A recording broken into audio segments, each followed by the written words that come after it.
Bismillah. Jadi di beberapa video YouTube yang saya lihat, kalau terjadi permasalahan kaki burner ini patah, ini belum ada solusinya selain ganti baru. Cuma masalahnya kalau kita ganti baru, pertama nyari spare partnya susah, yang kedua harganya pun sudah separuh dari kompor ini, gitu. Jadi ya lebih baik ganti baru sekalian. Nah di sini saya coba ngakalin supaya kompor ini bisa tetap dipakai dengan ya mungkin tidak mengeluarkan biaya sama sekali ya. Yang pertama saya jelaskan mengenai posisi aslinya ya.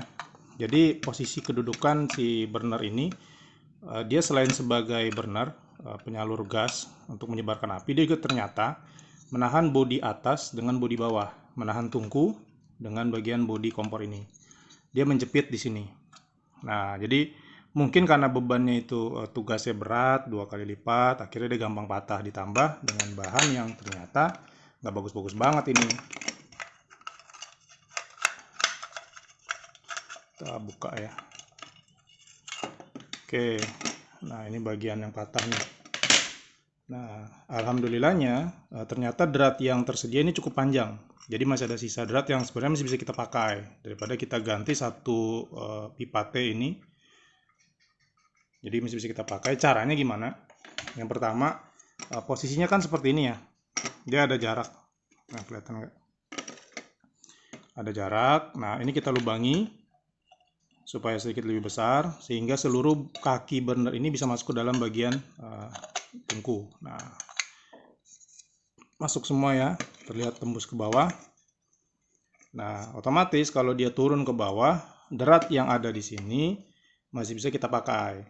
Konsekuensinya adalah ketika burner turun, maka jarak antara burner dengan tungku menjadi jauh. Akhirnya masak pun jadi nggak efektif. Nah, ngakalinnya gimana? Nah, kaki yang tadinya tingginya lumayan, kan berkurang kurang lebih akan turun sekitar 8 mili sampai 1 cm lah kalau nggak salah saya hitung tadi. Maka mau nggak mau kaki tungkunya kita tekuk supaya dia juga mendekati kembali dengan jarak burner. Supaya jarak api dengan tungkunya tidak terlalu jauh. Caranya bebas, kalau saya sendiri yang saya lakukan adalah saya bikin garis dengan gerinda sedikit aja supaya gampang ditekuk, terus ditekuk ke 4 kakinya. Jadi otomatis jarak antara si burner dengan tungku tidak terlalu jauh. Seperti kondisi semula, hanya saja posisinya adalah kita menurunkan yang ada. Burner kita turunkan, kaki tungkunya kita turunkan supaya kaki burner ini bisa masuk ke dalam drat yang masih tersisa ini. Nah, seperti ini kira-kira. Ya, kita coba rangkai kembali. Ya, cara bongkarnya teman-teman bisa lihat di YouTube yang lain lah. Saya juga cuma iseng-iseng aja nih bikin ginian. Oke, kita pasang. Nah, ini ya.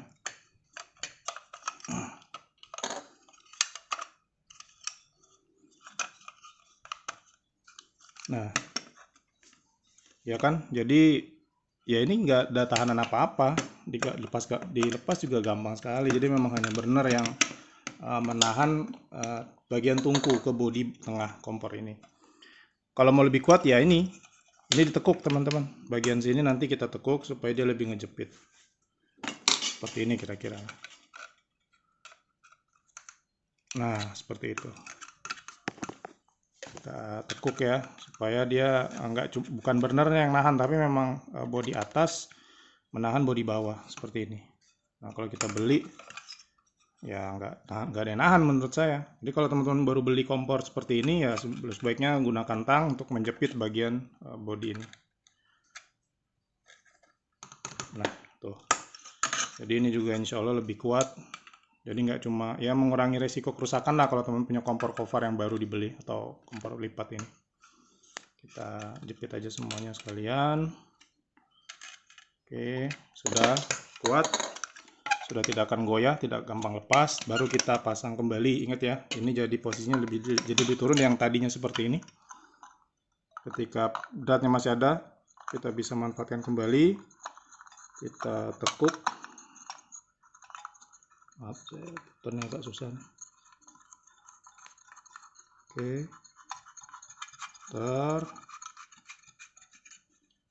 menempel ya, tuh rata kan.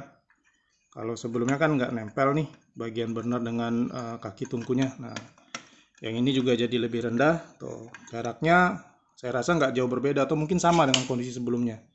Sekitar 2 cm lah, 1,5 sampai 2 cm jarak dari burner ke tungku. Seperti itu. Ya, dilipat ya bonusnya menurut saya jadi lebih rapi sih. Lebih rendah sedikit, turun agak 1 cm, turun dari posisi ukuran semula.